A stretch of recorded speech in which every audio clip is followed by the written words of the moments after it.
Bonjour la famille. Aujourd'hui nous allons parler de quelque chose d'assez formidable en JavaScript. J'ai nommé JavaScript Module. Nous allons voir ensemble quel avantage et bénéfices on peut en tirer, quoi. Donc habituellement lorsque vous écrivez du JavaScript, il n'y a pas un moyen de rendre vos scripts modulables ou bien d'isoler certaines fonctions et de les réutiliser, quoi.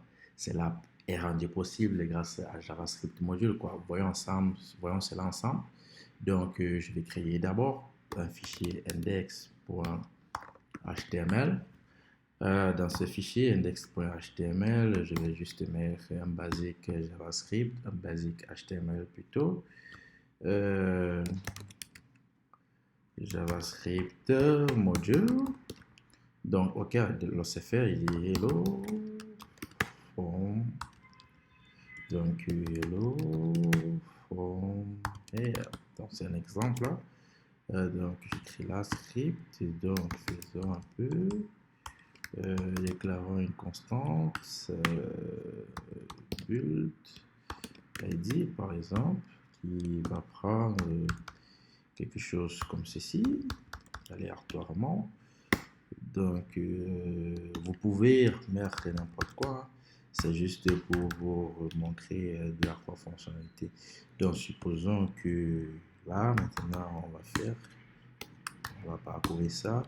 Et pour chaque job qui est à l'intérieur, on va faire un console log, ok, on peut dire, ok, ok, disons, build,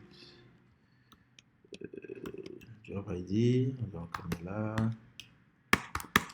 is running, donc là, ok, là c'est juste quelque chose de basique.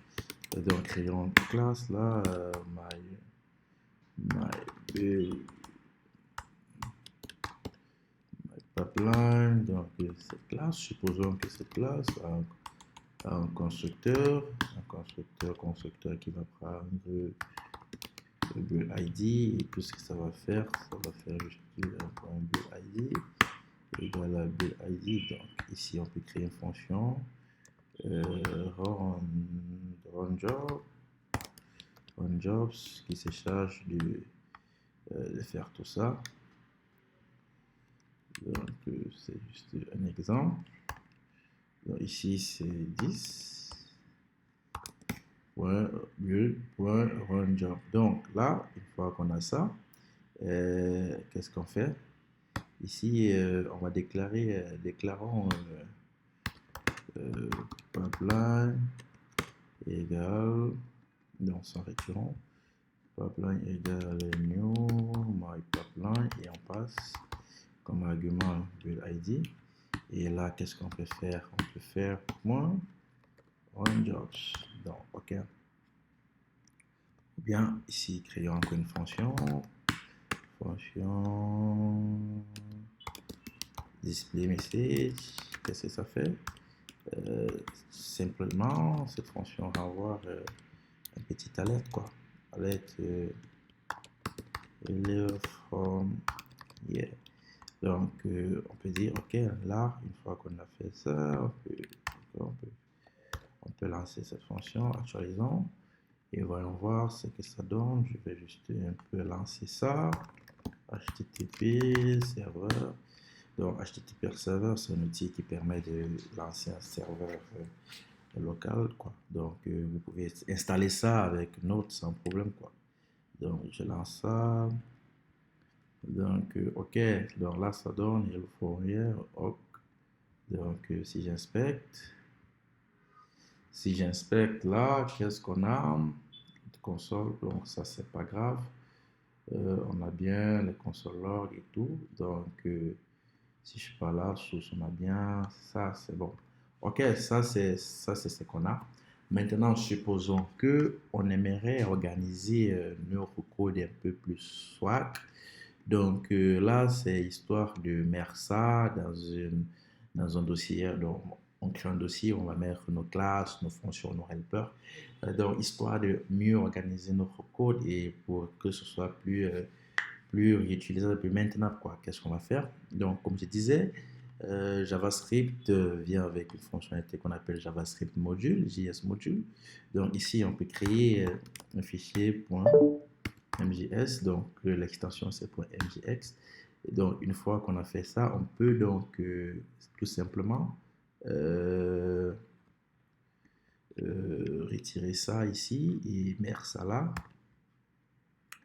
Donc retirer ça là et mettre ça là. Et pour que ça marche, il faut n'oubliez pas de faire un export. Export, on va juste arranger ceci. Ok.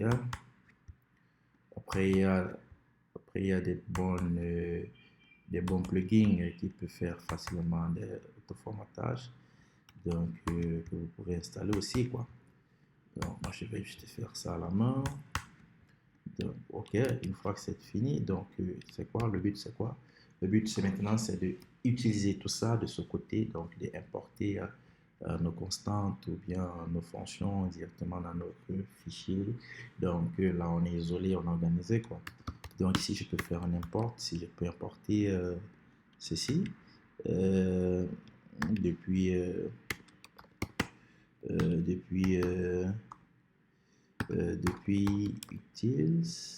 utils.mjs. Je fais la même chose pour my fonction. Donc là, c'est bon. Donc je peux importer tout ça ici, mais histoire que ça fasse un peu comme un lazy load, importation progressive. Donc quoi. Donc, ok, donc là, qu'est-ce qui manque? Ok, j'ai tout ce qu'il faut. Bon, je peux aussi importer ma fonction display, sans oublier d'importer ma fonction display message. Ok, d'accord, d'accord. Ok, une fois que c'est fait, je sauvegarde et voyons voir ce que ça donne. Ok, si j'actualise là, console, oui, là il y a une erreur, tu vois. On dit qu'il y a une erreur normale. Pourquoi? Si je viens là, il dit qu'il ne connaît pas ceci. Il ne connaît pas ceci. Ça, c'est normal. Tout à fait normal. Donc, pour utiliser JavaScript module, au niveau du script là, on va préciser un argument type module. Donc, une fois que c'est fait, c'est bon. Sauvegardons et actualisons. Et bam! Donc là, on vient d'utiliser JavaScript module dans notre fichier index, quoi. Donc, avec ça, vous pouvez voir vous pouvez avoir plusieurs avantages. Ça vous permet de mieux organiser votre code, de séparer la logique, par exemple, la logique de votre code, isoler des fonctions réutilisables. Donc, c'est une fonctionnalité qui est disponible depuis 2018 dans tous les navigateurs modernes, je pense. 2018, oui, si je ne me trompe pas, 2018. Donc là, c'est une fonctionnalité tout à fait importante de JavaScript qui va vous permettre de faire des choses un peu plus soi, quoi. Donc maintenant, voyons ensemble un peu quelque chose d'important.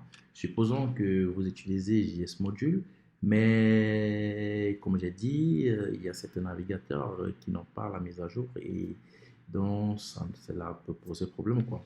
Comment faire pour prévenir cela, quoi. Donc ici, vous pouvez juste ajouter un petit script, ajouter un script, et ici on précise dans ce script, on va mettre un argument, nos modules, et ici on précise juste ici le fichier dans error.js ou bien c'est pas quoi, tout ce que vous voulez ici, donc error dans ce fichier error.js, tout ce que vous voulez. .js. Donc ici, donc mettons except.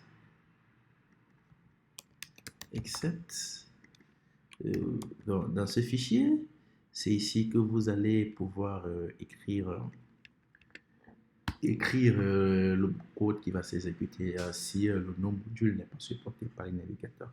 Malheureusement, j'ai un navigateur qui n'est pas un navigateur qui n'est pas tous mes navigateurs sont à jour. Donc, c'est comme ça que vous allez pouvoir écrire, lever une exception, bien écrire là, dans ce code. Vous pouvez dire, ok, peut-être s'il n'y a pas, c'est pas supporté, vous mettez ici là, notre support. Donc, c'est un peu ça. Donc, ce code-ci, ce script, il va s'exécuter si seulement si ce n'est pas supporté, quoi.